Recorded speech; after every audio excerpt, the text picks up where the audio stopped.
Queridos, vamos abrir a palavra de Deus na carta de Paulo aos Efésios, capítulo 4, e nós leremos do verso 11 até o verso 16, dando continuidade à nossa série de mensagens nesta carta do apóstolo Paulo. Efésios, capítulo 4, do verso 11 até o verso 16. Aqui o apóstolo Paulo faz uma exposição dos dons da palavra, que são aqueles dons essenciais para a existência e o funcionamento e crescimento da igreja. Efésios 4, de 11 a 16. E ele mesmo concedeu uns para apóstolos, outros para profetas, outros para evangelistas e outros para pastores e mestres, com vistas ao aperfeiçoamento dos santos, para o desempenho do seu serviço, para a edificação do corpo de Cristo, até que todos cheguemos à unidade da fé e do pleno conhecimento do Filho de Deus, à perfeita varonilidade, à medida da estatura da plenitude de Cristo, para que não mais sejamos como meninos, agitados de um lado para outro e levados ao redor por todo vento de doutrina, pela artimanha dos homens, pela astúcia com que induzem ao erro, mas seguindo a verdade em amor, cresçamos em tudo naquele que é a cabeça, Cristo, de quem todo o corpo, bem ajustado e consolidado pelo auxílio de toda a junta, segundo a justa cooperação de cada parte, efetua o seu próprio aumento para a edificação de si mesmo em amor. Até aqui a leitura da palavra de Deus. Oremos mais uma vez. Pedimos, nosso Pai, que nos ilumines o entendimento, os olhos da mente e do coração, para que possamos enxergar a Tua vontade aqui revelada. Dê, Senhor, que Teu bendito Espírito aplique esta palavra aos nossos corações, para nossa edificação, para nosso esclarecimento, para encorajamento. Oramos pelo Teu povo presente, distribui a cada um de acordo com a necessidade, como Tu tão bem sabes, ó soberano Senhor, porque só Tu conheces o coração dos filhos dos homens. Portanto, Senhor, se presente conosco nesta noite, em nome de Jesus. Amém. Queridos, na mensagem anterior, que foi do verso 7 até o verso 10, nós vimos como o apóstolo Paulo nos explicou à igreja de Éfeso a respeito dos dons espirituais em geral. Nós estamos na parte prática da carta aos Efésios, que começa no capítulo 4, depois de ele ter exposto nos 3 primeiros capítulos a doutrina da igreja. Agora ele vem ensinando como aqueles que são parte da igreja devem viver. E no capítulo 4, de 1 a 6, ele falou da necessidade de nós vivermos de acordo com a nossa vocação. Somos filhos de Deus, temos de viver de acordo com isso. Ele fala da necessidade de preservar a unidade do Espírito Santo no vínculo da paz, do verso 3 até o verso 6. E no verso 7 até o verso 10 ele começou a falar dos dons espirituais, porque ele tinha dito que Deus age por meio de todos, verso 6, e agora ele vai explicar como é que Deus age através de todos aqueles que são seus filhos. E a resposta é os dons espirituais que Deus deu à igreja. Esses dons são dádivas do Cristo ressurreto e vitorioso, que depois de descer até a terra, subiu para ser Senhor de todas as coisas. E esses dons são dados a todos os crentes, todos os filhos de Deus, e são dons diversos. Nós temos todos diferentes dons de acordo com a medida da graça de Cristo, como ele fala nos versos 7, 8, 9 e 10. E aqui do verso 11 até o verso 16, o apóstolo Paulo se concentra naqueles dons que têm um papel fundamental na vida da igreja, que são os dons da palavra. Estão aí no verso 11, apóstolos, profetas, evangelistas, pastores e mestres. Esses dons são vitais para a existência da igreja e para o seu funcionamento. Todos os dons espirituais são importantes e necessários. Todavia, a semelhança do corpo humano, que tem muitos membros e muitos órgãos e todos são necessários, existem alguns órgãos sem os quais o corpo não funciona. O corpo não funciona sem coração ele não vai funcionar sem cérebro, ele precisa de pulmões, mas ele vive sem um braço, vive sem uma perna, vive sem uma orelha, vive sem os olhos, mas tem órgãos que são essenciais para que o corpo exista e funcione. O paralelo é que Deus concedeu dons à igreja, mas alguns dons são essenciais para a existência e a manutenção da igreja, para que ela continue. Estes são os chamados dons da palavra, e que são estes que Paulo enfoca aqui nessa passagem. Há outras listas de dons espirituais no Novo Testamento, onde os autores se referem a outras habilidades que Deus dá a cada um dos seus filhos: o dom da misericórdia, o dom da contribuição, o dom de exercer liderança. Há vários outros, há uma variedade de dons, mas estes aqui são os chamados dons da palavra, e que devem ser vistos como sendo aqueles que são essenciais para o funcionamento da igreja. Uma das muitas coisas que eu aprendi com a minha esposa: eu nunca gostei de quebra-cabeça, ela adora quebra-cabeça, especialmente, sabe, aqueles de 10 mil peças, não é? Que ocupa a sala, a mesa toda, e você tem que almoçar na cozinha, porque a mesa está cheia de quebra-cabeça. Então ela gosta desses aí. E quando ela estava me ensinando como fazer quebra-cabeça, ela disse: primeiro você procura aquelas pecinhas que tem a quina, porque elas vão fazer o quadrado, elas vão formar os cantos, não é isso? E depois que você fizer os cantos, aí você começa a preencher, mas você começa com aquelas pecinhas que está na cara, que elas fazem parte, porque elas vão dar moldura. Eu gosto de pensar nesses dons da palavra exatamente nesses termos. Todas aquelas pecinhas são importantes para o quebra-cabeça, mas esses dons aqui, eles vão dar o formato, eles vão dar o espaço onde vão delimitar de fato a ação da igreja e de que maneira ela deve se conduzir. Hoje à noite, então, eu quero falar sobre isso, e a partir dessa passagem que nós lemos, eu gostaria de destacar 4 princípios que Paulo coloca acerca da igreja de Deus e do seu funcionamento através desses dons. Queria que você então me acompanhasse na exposição. Não vou seguir a sequência dos versículos, mas eu vou tentar seguir uma sequência que me parece um encadeamento mais didático. O primeiro ponto que nós observamos aqui na passagem é que Deus tem um alvo, Deus tem um projeto para a sua igreja aqui nesse mundo. É claro que não é o alvo final. Nós aguardamos a glorificação, quando a igreja vai entrar no seu estado eterno, no novo céu e na nova terra, onde habita a justiça. Mas isso não quer dizer que, enquanto nós esperamos a vinda de Cristo Jesus e a ressurreição dos mortos, que nós não tenhamos um alvo aqui nesse mundo. Deus tem um propósito para a sua igreja enquanto ela está aqui nesse mundo, e esse alvo não é nada menos do que a perfeição.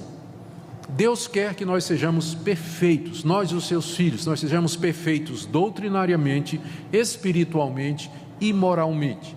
Se isso vai acontecer é um outro assunto, mas esse é o alvo de Deus, é o propósito de Deus para o tempo que nós estamos aqui, que nós cresçamos até que nós sejamos, e adivinha quem é o modelo? Iguais a Cristo. Cristo é o padrão de humanidade perfeita, de humanidade plena, e ele é colocado pelo apóstolo Paulo aqui nessa passagem como sendo o alvo que nós temos que perseguir aqui nesse mundo. Qual é o plano de Deus para a minha vida aqui nesse mundo? Que você seja igual a Jesus Cristo. Mas o que é que ele quer de mim em qualquer coisa que eu faça? Que você seja igual a Jesus Cristo. Esse é o padrão de Deus para nós enquanto estamos aqui nesse mundo. Veja como Paulo explica esse alvo, né? O que Deus quer para a sua igreja aqui nesse mundo. Eu vou começar com o verso 13. Ele diz que Deus deu aqueles dons espirituais que vão trabalhar no aperfeiçoamento dos santos. Verso 13: até que todos cheguemos à unidade da fé. Então, para que Deus deu esses dons à igreja? Qual a missão desses dons da palavra? Nós vamos trabalhar até que, primeiro, todos cheguemos à unidade da fé. Ou seja, Deus quer que o seu povo creia nas mesmas coisas. A fé aqui é o evangelho no qual nós devemos crer. É a revelação que Deus fez de si mesmo na sua palavra, que Jesus Cristo é o seu Filho, que Ele morreu pelos nossos pecados, que Ele ressuscitou ao terceiro dia, que Ele subiu aos céus e que pela fé em Jesus nós temos o perdão. É nisso que nós devemos crer, e Deus deseja que todos nós sintamos isso e creiamos isso da mesma forma. É isso que significa unidade da fé. E Deus quer que nós cresçamos nisso até que todos nós possamos crer nessas mesmas coisas, até que nós possamos caminhar entre os membros da igreja e dizer assim: você crê que Jesus é o Filho de Deus e que morreu pelos seus pecados e que ressuscitou ao terceiro dia? Sim, eu creio nisso. Aí fala com fulano que é bem mais velho, é de outra cidade: você crê? Exatamente, eu creio também assim, exatamente. Aí fala com um adolescente e diz: você crê nisso aí? Pastor, eu creio exatamente assim. Então esse é o primeiro alvo de Deus, que a sua igreja, ela pense igual nisso, ela creia nessas verdades. É o que Paulo chama da unidade da fé. O segundo alvo, aliás, o segundo alvo dentro desse alvo maior, que é a perfeição, está ainda no verso 13, siga aí comigo, não é? Até que todos cheguemos à unidade da fé e do pleno conhecimento do Filho de Deus. Segunda coisa, Deus quer que nós cheguemos ao pleno conhecimento do seu Filho. Nós já conhecemos Jesus Cristo. Se nós não conhecêssemos Jesus Cristo, nós nem filhos de Deus poderíamos ser considerados.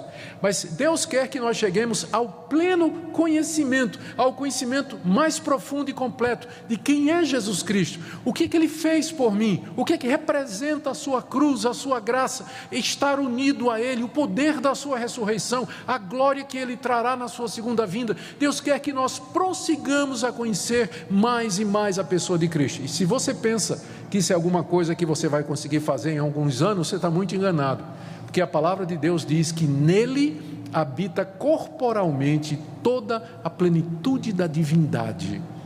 Então imagine você conhecer uma pessoa que é Deus, o próprio Deus encarnado entre nós.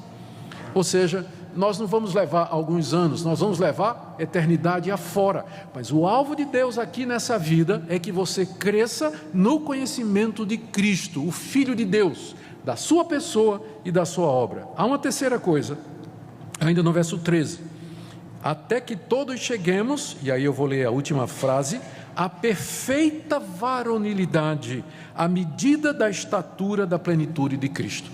Se essas duas primeiras metas, elas eram metas mais doutrinárias, unidade da fé e conhecimento de Deus, essa aqui é uma meta prática, até que nós todos sejamos como Cristo, como Ele viveu, como Ele andou. Aqui está falando de santidade de vida, santidade de motivos, pureza no falar, pureza no caminhar, honestidade das minhas intenções, ou seja, que eu seja como Cristo foi aqui nesse mundo, eu ande aqui nesse mundo como Ele andou na presença de Deus. Esse é o alvo de Deus. Repetindo, o que é que Deus tem para a sua igreja? O que é que Ele tem para nós enquanto estamos aqui? Ele quer que nós todos prossigamos até pensarmos a mesma coisa, crermos nas mesmas verdades do Evangelho, até que nós conheçamos todos plenamente a Jesus Cristo e até que nós sejamos como Ele no nosso andar, no nosso viver e no nosso caminhar.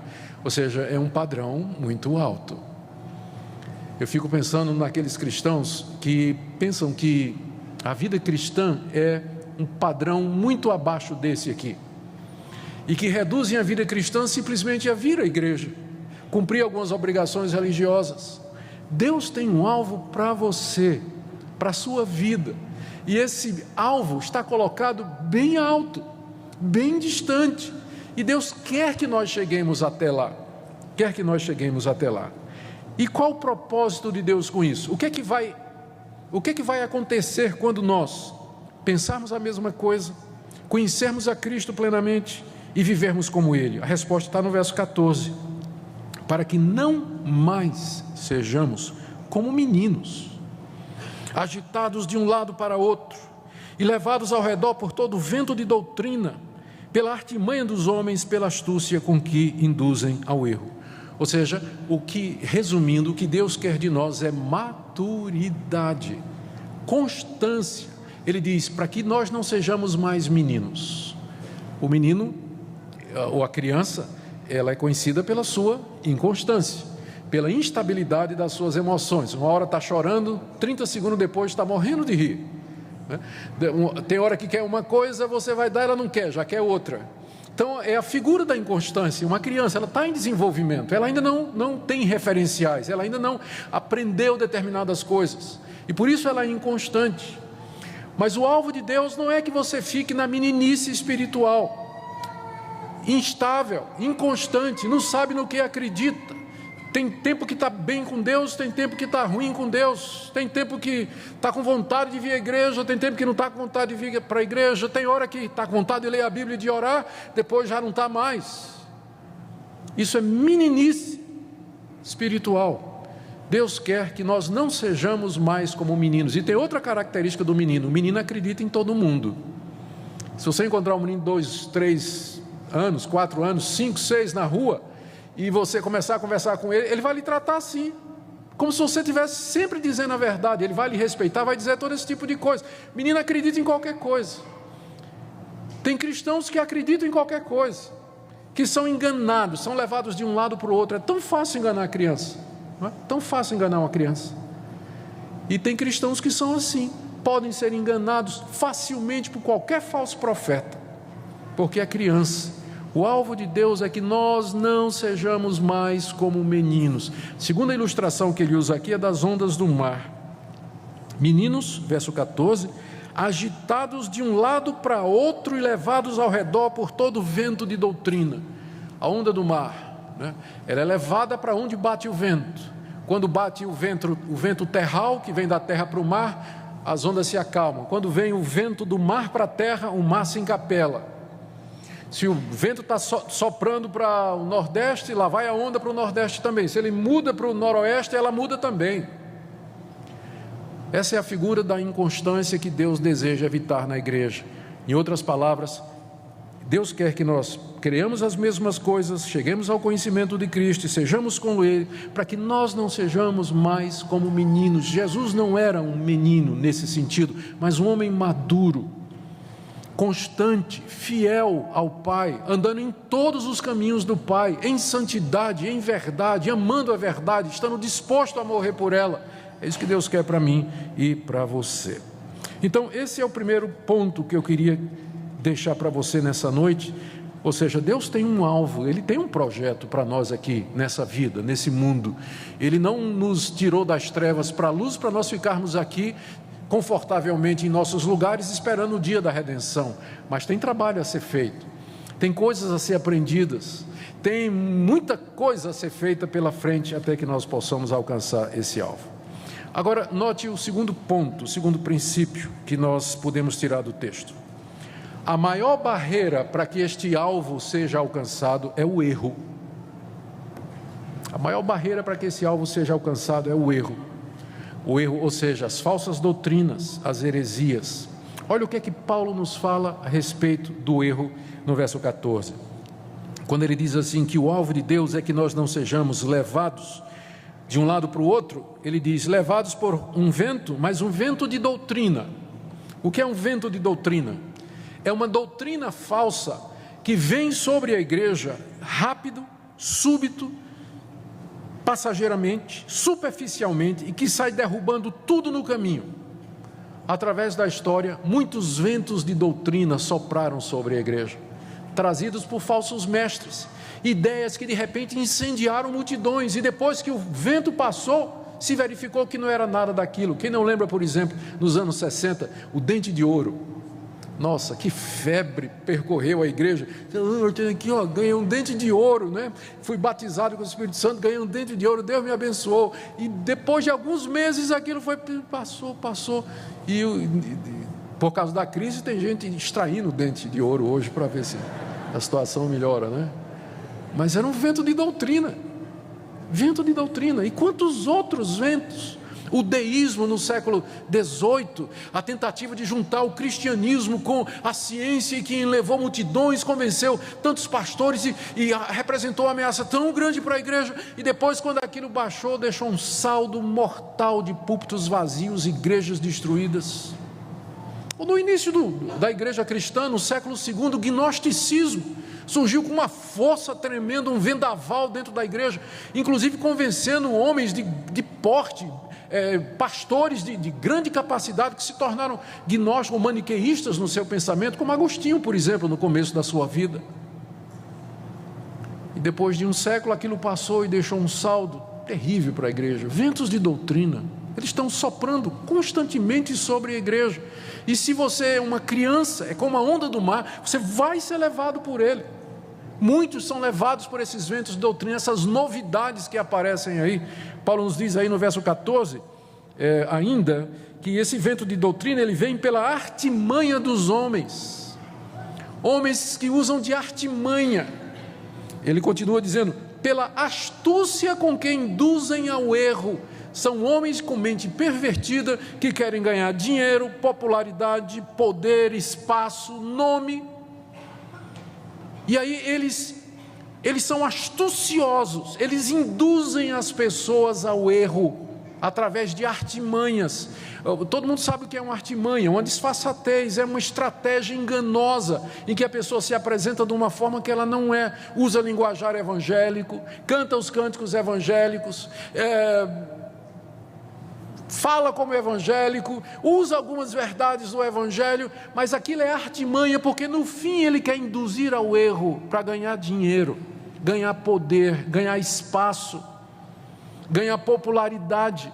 E estes homens promovem estes movimentos, essas falsas doutrinas da igreja, e os crentes incautos e meninos, eles são levados por essas pessoas. E parece que dá uma cegueira nesse pessoal. Já tentou conversar com gente que está envolvido num vento de doutrina? Não tem argumento, parece que cega os olhos, a pessoa não consegue enxergar. Só algum tempo depois, quando finalmente o vendaval para, que ela cai em si. Alguns caem em si, outros vão para outros ventos de doutrina, pulando de doutrina nova em doutrina nova. Por que isso é a maior barreira? Porque a igreja de Cristo, ela se edifica na verdade. Ela está edificada sobre a verdade que Jesus Cristo é o Filho de Deus, Ele é o nosso Salvador, que Ele morreu pelos nossos pecados, que Ele ressuscitou, que Ele está vivo. A igreja se ergue como um edifício sobre isso. O erro vai atacar estas coisas, vai desviar os crentes dessas verdades. Por isso que é tão pernicioso para a igreja. Terceiro ponto.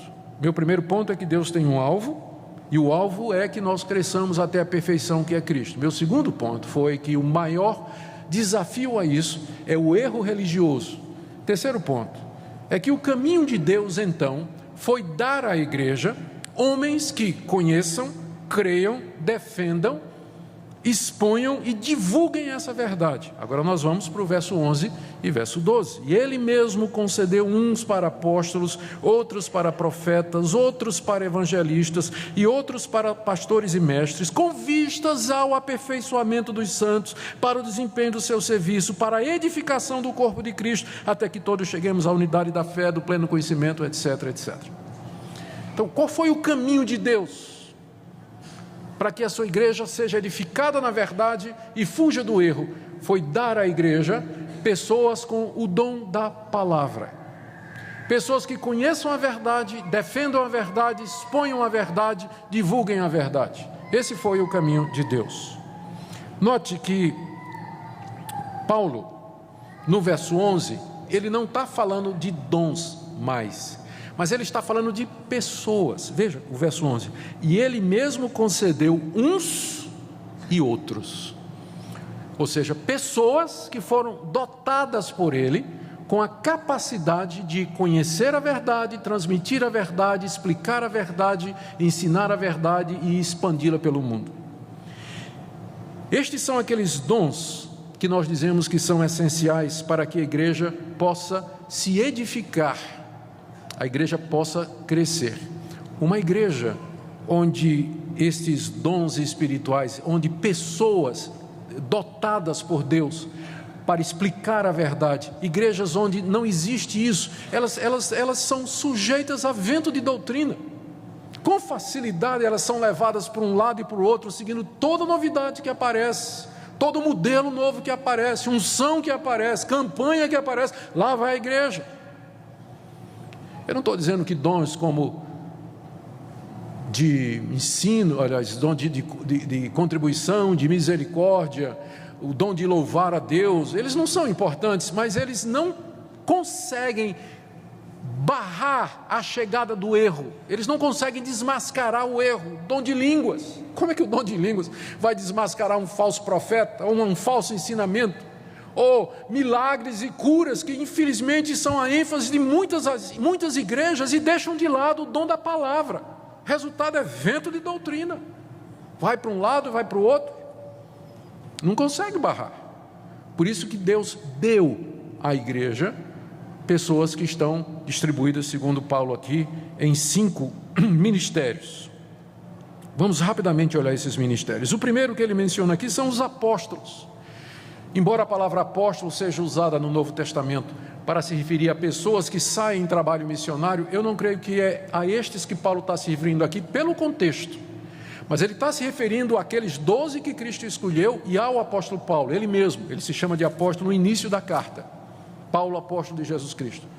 Por que esses homens são fundamentais? Por que Deus os deu à igreja para quê? Foi a estas pessoas, aos 12 discípulos de Cristo e a Paulo, que Deus revelou a verdade a respeito de Cristo. Eles foram testemunhas da ressurreição de Jesus Cristo. Eles viram Cristo ressurreto. Por isso que não tem apóstolo hoje, porque Cristo não está aparecendo a ninguém. Paulo diz que ele foi o último que viu Jesus Cristo, 1 Coríntios capítulo 15. São testemunhas da ressurreição de Cristo, foram inspirados por Deus para escrever a palavra dele, o Novo Testamento, lançaram os fundamentos da igreja e foram inspirados pelo Espírito Santo de maneira infalível e inerrante. Ou seja, Deus os deu à igreja para lançar a base, lançar a verdade, os fundamentos e registrar a pessoa e a obra de Cristo aqui nesse livro. Eu não preciso de apóstolos hoje, porque eu tenho Paulo, acabamos de lê-lo, tenho Mateus, tenho João. Eu não preciso de apóstolos hoje, porque os apóstolos que Deus deu à igreja, eles continuam falando hoje. É só você abrir a Bíblia e você vai encontrá-los. Você vai ouvir João falando, vai ouvir Mateus falando, você vai ouvir o apóstolo Paulo falando. Eu não preciso de apóstolos hoje, porque os que Deus deu à igreja estão aqui para sempre. É por isso que a igreja é apostólica. Ela é apostólica desde o século I, porque ela está fundamentada sobre a doutrina dos apóstolos e dos profetas. Por isso que ela é apostólica. Segundo, nós temos aqui os profetas. Embora na carta aos Efésios, às vezes profetas são os profetas do Antigo Testamento, pela sequência que Paulo coloca aqui, primeiro apóstolos, depois profetas, é mais provável que ele esteja se referindo àquelas pessoas que nas igrejas do século I admoestavam, exortavam as igrejas a seguir a palavra dos apóstolos. Eles interpretavam a palavra de Deus. E você vê os apóstolos em ação em várias das igrejas do Novo Testamento. E nós cremos que toda vez que nós nos dirigimos à igreja, expondo a palavra de Deus, exortando os crentes a obedecer a Deus, repreendendo, confrontando a igreja com a palavra de Deus, o ofício profético continua a ser usado nos dias de hoje. Em seguida vem evangelistas. Todos nós somos chamados para evangelizar, mas a alguns Deus deu a habilidade específica de evangelizar. Eles conseguem fazer isso de uma maneira extraordinária. Eu tenho um cocunhado, reverendo Elias Medeiros, pode ser até que ele esteja nos assistindo aí pela internet, ele mora nos Estados Unidos. Eu não conheço um evangelista maior do que Elias. Elias não pode sentar com ninguém no avião, de lado. Aquela pessoa com certeza vai ser evangelizada. Elias não pode pegar um ônibus que aonde ele sentar, aquela pessoa vai ser evangelizada. Você sai com Elias, se você não for crente convicto, você fica assim, ó. Não conheço esse cidadão, porque ele sai falando, aborda as pessoas, fala. E é um homem que tem um doutorado em ministério, em antropologia cultural, um homem extremamente culto, mas eu não conheço uma pessoa que tem tanta facilidade, a quantidade de pessoas que Elias já levou a Cristo. E eu digo, Elias, eu não consigo nem chegar perto do que é que você faz. Elias é um evangelista. E eu conheço outras pessoas que são evangelistas, que têm essa habilidade de fazer isso. Agora, isso quer dizer que você então está isento porque você não tem um dom de evangelista? De forma nenhuma. Todos nós somos chamados a testificar de Cristo Jesus, mas alguns fazem isso melhor do que os outros. Estas pessoas que têm esse dom específico, especial de evangelização. E são estes que levam a palavra. Depois nós temos pastores e mestres. A maneira como Paulo constrói essa última categoria, dá a ideia que ele está falando da mesma pessoa, pastores que também são mestres. Pastores que também são mestres, ou seja, são pessoas que ensinam a verdade apostólica, que ajudam as pessoas na prática a aplicá-las na sua vida, que orientam o rebanho, andam com o rebanho e procuram preparar o rebanho para seguir nessa verdade. Qual é a missão deles? Deus deu à igreja estes 5 ministérios. Um deles já cessou, que foi o ministério apostólico. Não cessou o ministério apostólico, ele não tem sucessão pessoal, mas está aqui conosco. Mas qual é a missão dos apóstolos, dos profetas, evangelistas, pastores e mestres? Veja comigo o verso 12. Ele deu estes homens com vistas ao aperfeiçoamento dos santos. Aqui vocês perceberam uma aparente contradição. Se é santo, por que precisa de aperfeiçoamento? Aperfeiçoamento dos santos? Como assim? Já não é santo? Por que precisa de aperfeiçoamento? É que a palavra santo no Novo Testamento designa os crentes não no seu estado de perfeição, mas separados para Deus. O povo de Deus é chamado de santo. Nesse sentido apenas, não quer dizer que eles não têm pecado e não quer dizer que eles já chegaram à plenitude. Por isso que santos precisam ser aperfeiçoados. Precisam ser aperfeiçoados. A Bíblia não nos ensina uma doutrina de perfeição aqui nesse mundo, mas que todos nós estamos em construção, estamos a caminho, estamos crescendo, sendo aperfeiçoados. Todos nós precisamos disso. Você precisa e eu preciso. Então Deus deu esses ministérios à igreja, primeiro, para aperfeiçoar os santos, segundo, para o desempenho do seu serviço. Agora você está entendendo como funciona. Esses 5 ministérios vão ajudar você que tem o dom da misericórdia a exercer o seu serviço. Esses 5 ministérios vão ajudar você que tem o dom de presidir a exercer a sua função. Esses 5 ministérios vão usar você que tem o dom de ficar aplaudindo a exercer o seu dom. Deus, é por isso que falei, esses dons eles são considerados como fundamentais, porque eles vão ajudar os santos, como Paulo diz aqui, no desempenho do seu serviço. Você tem um serviço para fazer. Agora, para desempenhar esse serviço, você precisa da ajuda dos apóstolos, evangelistas, pastores e mestres, para que você possa desempenhar isso aí da forma correta. Terceira coisa, no verso 12 ainda, para a edificação do corpo de Cristo. Eles foram dados para a edificação do corpo de Cristo. Ou seja, resumindo o terceiro ponto, o caminho de Deus para que a igreja cumpra sua missão aqui no mundo e fuja do erro é dar à igreja homens que conheçam, creiam, defendam, exponham e divulguem a verdade. 5 ministérios: nossos apóstolos que nos falam hoje, os profetas que exortam a igreja, os evangelistas que espalham essa verdade pelo mundo, pastores e mestres que nos auxiliam a viver na prática os princípios da palavra de Deus. Vamos para o último ponto aqui. Meu último ponto é que, sendo assim, é dever dos santos seguir a verdade ensinada por estas pessoas. Veja o que Paulo diz nos versos 15 e 16. Mas, seguindo a verdade em amor, cresçamos em tudo naquele que é a cabeça, Cristo.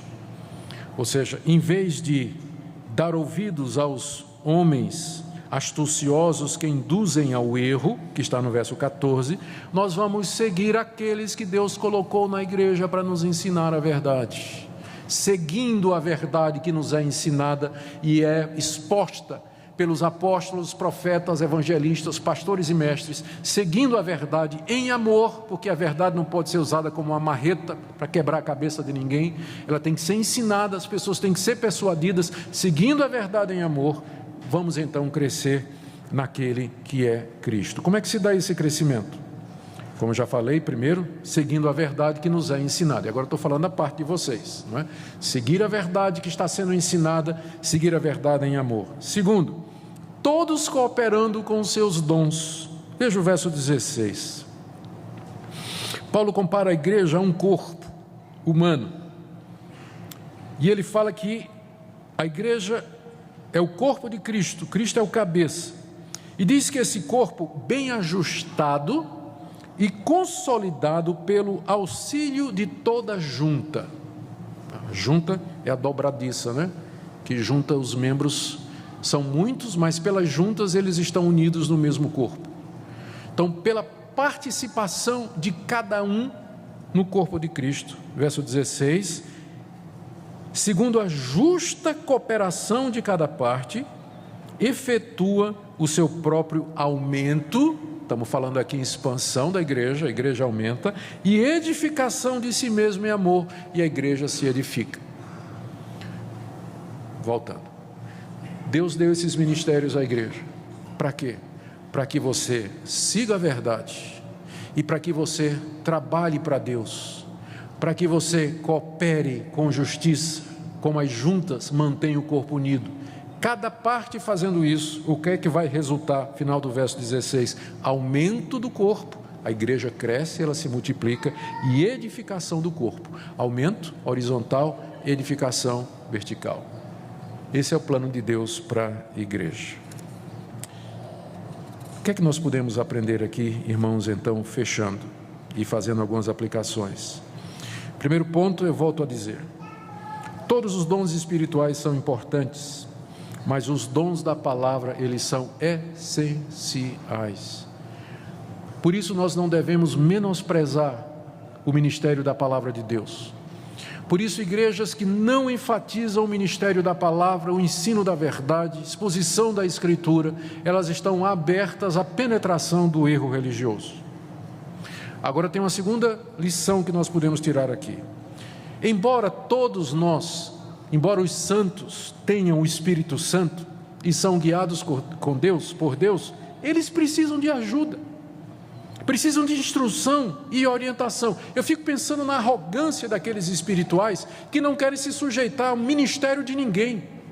Eu recebo direto de Deus, eu não preciso de mestre, eu não preciso de um pastor, não preciso de alguém que me ensine a Escritura, que me discipule, porque eu recebo direto de Deus. Me mostra isso na Bíblia, por favor. Se fosse assim, por que Deus deu à igreja pastores e mestres, evangelistas, profetas? Por que Ele deu? É porque você não pode ser crente sozinho. Eu fico pensando nos desigrejados, a turma que quer Cristo, mas não quer a noiva de Cristo, que diz que é cristão e fica em casa, não se reúne com nada, a igreja dele é pela internet, fica ouvindo o sermão de quem ele quiser, escolhendo quem ele quer, não tem pastor, não tem ninguém sobre ele que oriente, que guie, que dê alguma exortação. Tem gente assim hoje. Pela última pesquisa do IBGE, esse número de desigrejados entre os evangélicos cresceu muito nos últimos anos. Não faz o menor sentido. O alvo de Deus para a sua vida é que você cresça em Cristo. Isso se dá pela verdade e em comunidade. Você está atento para o erro? Ou você é aquele tipo de crente que acredita em tudo que se publica, se diz na internet ou se propaga em canal de televisão? Você sai seguindo qualquer desses que aparecem por aí com a nova doutrina? Você acha que é tudo igual? E que se falou de Deus e de Jesus Cristo está tudo bem? Você acha isso? O que é que significa homens astuciosos com artimanha, então, induzindo ao erro? Se eu perguntasse a você nessa noite, por gentileza, não queremos ofender ninguém, mas dê aqui a relação de 5 pessoas que você sabe que estão induzindo a igreja em erro. Você saberia dizer? Sabe por que você não sabe dizer? Porque você não está prestando atenção nessas coisas. Talvez você acha porque todo mundo é bonzinho, é bem intencionado, porque está usando o nome de Deus, porque está abrindo a Bíblia e dizendo algumas verdades de Deus. Você acha que tudo isso... E aí você aí você engole a isca, não é? Porque aquilo de bonzinho que ele parece ter e de verdade é a isca. Aí você engole a isca, o anzol, a chumbada, a linha e a vara. Mas nós temos que ficar atentos. Você tem coração de discípulo? Você está disposto a ouvir a palavra de Deus, aprender a palavra de Deus, ser exortado, orientado para crescer? E finalmente você está disposto a servir, desempenhar a sua parte, o desempenho do seu serviço, ministrar a graça de Deus a outras pessoas, através dos dons que Deus lhe deu. O mundo carece de uma igreja dinâmica, viva, atuante, em que os seus membros estão crescendo. O alvo é o Senhor Jesus, onde a palavra é ensinada. Essa é a visão que nós temos para essa igreja. Aliás, para toda a igreja evangélica no Brasil. Prover a Deus que Deus levantasse pastores e mestres, profetas, que trouxessem a palavra de Deus a esse país. Porque o que nós vemos é o crescimento de homens astuciosos que, com artimanha, estão induzindo ao erro. Que Deus nos livre, que Ele nos guarde, que Ele nos dê fidelidade à sua palavra, sempre, porque se continuarmos assim, nós permaneceremos firmes e cresceremos como Ele deseja.